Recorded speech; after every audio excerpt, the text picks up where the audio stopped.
सभी को जय हिंद। तो स्टैटिक जीके का आज हमारा तीसरा दिन और आज है हमारा जनगणना का लास्ट दिन। तो इससे पहले हमने एक 10 मिनट का वीडियो, एक 5 मिनट का वीडियो, वो 15 मिनट का वीडियो और ये 2 से 3 मिनट का वीडियो, इतने में जनगणना को हमने बहुत बेहतरीन तरीके से खत्म किया है। तो आप लोग टेलीग्राम ज्वाइन कर लीजिए, डिस्क्रिप्शन में दिया होगा, मैं पूरा पीडीएफ वहां पे डाल दूंगा। ठीक है, तो हम इसके बाद कोई और टॉपिक लेंगे, आज जनगणना हमारा खत्म हो जाएगा। ठीक है, तो चलिए शुरू करते हैं। और ये हर एग्जाम में काम आने वाला है, चाहे कोई भी एग्जाम हो, और ये हमेशा रहेगा। मैं खुद इसी वीडियो से रिवीजन करूंगा और बार बार इसी को देखूंगा। ठीक है, तो चलिए हम लोग शुरू करते हैं। तो आज हमारा तीसरा दिन और लास्ट दिन है। तो क्या दे रखा है कि 2011 की जनगणना के अनुसार भारत में 57,264 पारसी हैं। ये तो कल हमने कर लिया था। आगे ये प्रश्न है, ये पॉइंट है, उच्चतम दशकीय विकास दर वाला राज्य, मतलब दशकीय विकास दर वाला राज्य सबसे ज्यादा मेघालय में 27.9%। फिर सबसे कम दशकीय विकास दर वाला राज्य नागालैंड में, मतलब 10 की जो वृद्धि हुई थी वो नागालैंड में माइनस में हुई थी। आप देख सकते हो -6 में वृद्धि हुई थी, तो नागालैंड में माइनस में वृद्धि हुई थी। और सबसे ज्यादा जो 10 की वृद्धि हुई थी वो मेघालय में 27.9 की। उसके बाद केंद्र शासित प्रदेश में 10 की वृद्धि सबसे ज्यादा दादर और नागर हवेली में 55.9, फिर लक्षद्वीप में सबसे कम -6.3। तो केंद्र शासित में दादर और नागर हवेली सबसे ज्यादा और कम में लक्षद्वीप। और अगर बात करें राज्य की, तो उस राज्य में सबसे ज्यादा मेघालय और सबसे कम नागालैंड की। आगे पॉइंट दे रखा है कि भारत की जनसंख्या का कुल कार्यशील जनसंख्या 39.79% है। मतलब जितनी भी भारत की जनसंख्या है उसमें से कार्यशील यानी जो कार्यरत है, कार्यशील है, वो 39.79% है।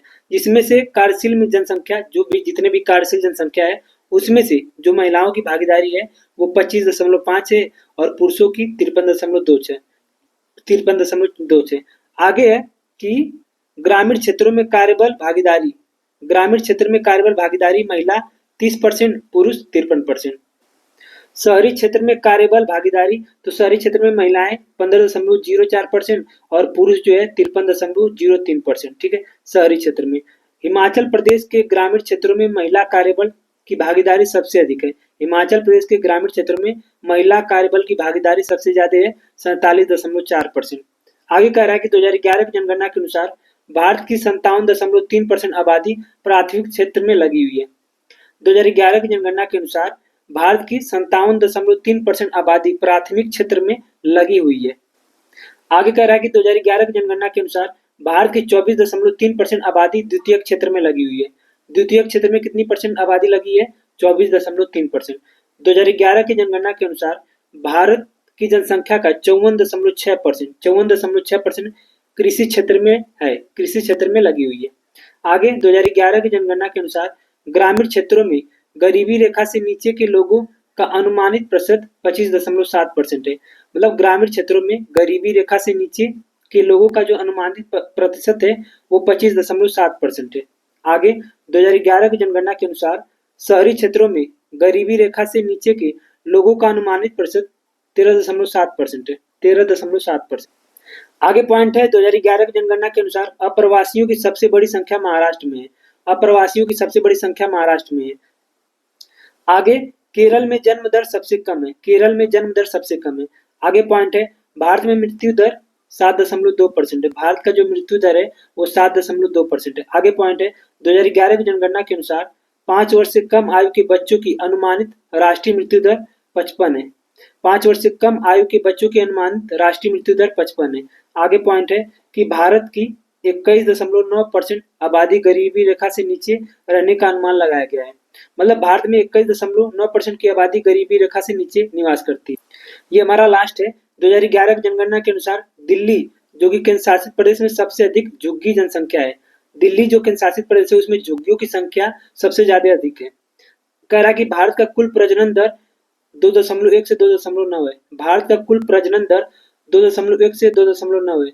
और राज्यों में सबसे अधिक जो प्रजनन दर है वो बिहार का है, वो बिहार का है। ठीक है, आगे पॉइंट है कि 2011 की जनगणना के अनुसार मुख्य कार्यकर्ता वह व्यक्ति है जो एक वर्ष में 183 दिन तक कार्य करता है, 183 दिन कार्य करता है। अगर पूछे कि कार्यकर्ता भारत में कौन मुख्य कार्य करता है, तो जो 183 दिन 365 में से जो 183 दिन कार्य करता है वो मुख्य कार्यकारी कर्ता होता है। ठीक है, आगे 2011 की जनगणना के अनुसार गोवा सबसे अधिक शहरीकृत है, गोवा सबसे अधिक शहरीकृत है। आगे 2011 जनगणना के अनुसार हिमाचल प्रदेश और बिहार में सबसे कम शहरी आबादी है, हिमाचल प्रदेश और बिहार में सबसे कम शहरी आबादी। बस लास्ट ही हमारा 2011 की जनगणना के अनुसार कुल जनसंख्या में किशोर जनसंख्या, जो किशोर मतलब 10 से 19 साल का, प्रतिशत 20.9% है। मतलब 10 से 19 साल के लोग 20.9% है, जिसमें से महिलाएं जिसमें से मेल 52.7%, महिला 57.3%। आगे, भारत के बाद नेपाल में हिंदू जनसंख्या सबसे अधिक है। भारत के बाद नेपाल में हिंदू जनसंख्या सबसे अधिक है। आगे, जीवन के पहले 28 पूर्ण दिनों के दौरान मृत्यु की संख्या को नवजात मृत्यु के रूप में परिभाषित किया गया है। मतलब 28 दिन पूर्ण करने के बाद जो मृत्यु होती है उसे नवजात मृत्यु दर के रूप में जाना जाता है। आगे है अब अशोधित जन्म दर। अशोधित जन्म दर किसे कहते हैं? 1000 जनसंख्या पर वर्ष के दौरान होने वाले जीवित जन्मों की संख्या को अशोधित जन्म दर कहते हैं।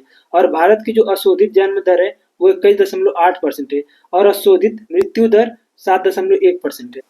अब ये लास्ट में हमारा दे रखा है कि लिंकन सूचकांक जनसंख्या के आकार को मापता है। लिंकन सूचकांक जनसंख्या के आकार को मापता है। यहाँ पे दे रखा है जनसंख्या में आयु वर्ग की हिस्सेदारी।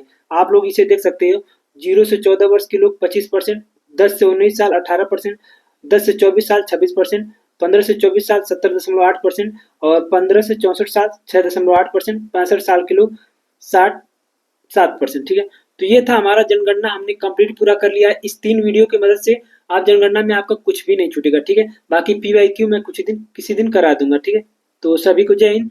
कमेंट करके बताइएगा क्लास कैसी रही।